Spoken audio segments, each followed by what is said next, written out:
أنفسنا.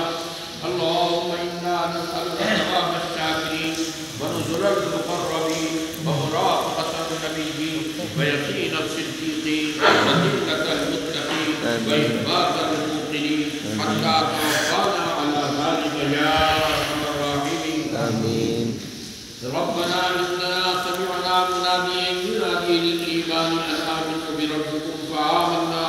ربنا اغفر لنا ذنوبنا وكفر عنا سيئاتنا وتوفنا مع الأبرار. ہماری غلطیوں سے درگزر فرما.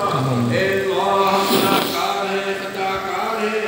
اے اللہ اگر آپ نے معاف نہ فرمایا، رحم نہ فرمایا، اے اللہ ہم خسارے والوں میں سے ہو جائیں گے. ہم کو اس خسارے سے، ٹوٹے سے اور نقصان سے محفوظ فرما. اے اللہ ہمیں اعمال صالحہ کی توفیق مرحمت فرما. اعمال سیئات سے اجتناب کلی کی توفیق بھی عطا فرما. اے اللہ بہت سارے لوگوں نے دعاؤں کے لیے کہا ہے، لکھا ہے. اے اللہ ان کے تمام مقاصد حسنہ میں کامیابی نصیب فرما. اے اللہ یہ بہت سارے طلبہ آئے ہیں اپنی اپنی ضرورت کے لیے. اے اللہ کسی کا انتقال ہوا اور اے اللہ کوئی بیمار ہے. اے اللہ کسی کا ایکسیڈنٹ ہوا. اے اللہ کوئی طرح طرح کی پریشانیوں میں مبتلا ہے.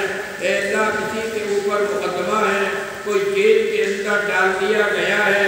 اے اللہ ان تمام کے مقاصد کو اے اللہ پوری طریقے سے ان کی تمام نیتوں کے مطابق اور ان کے دل کے ارادوں کے مطابق اے اللہ ان کی دعاؤں کو قبول فرما.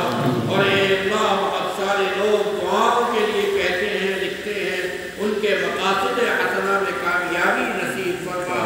اے اللہ مولانا عطیل الرحمان صاحب کی یہ کتاب ہے، اے اللہ جو آج پوری ہوئی ہے، اے اللہ ان کے فیض سے ہم کو مستفید فرما. اور اے اللہ ان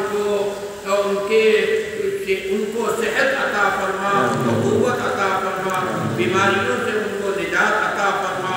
اور اے اللہ ان کے فیض علمی سے اور ان کے ساتھ ساتھ حضرت جلال آبادی کے تمام قیود کاملہ سے اے اللہ ہم سب کو مستفید ہونے کی توفیق عطا فرما. اے اللہ یہ کتابیں ختم ہونا ہمارے بس کی بات نہیں تھی.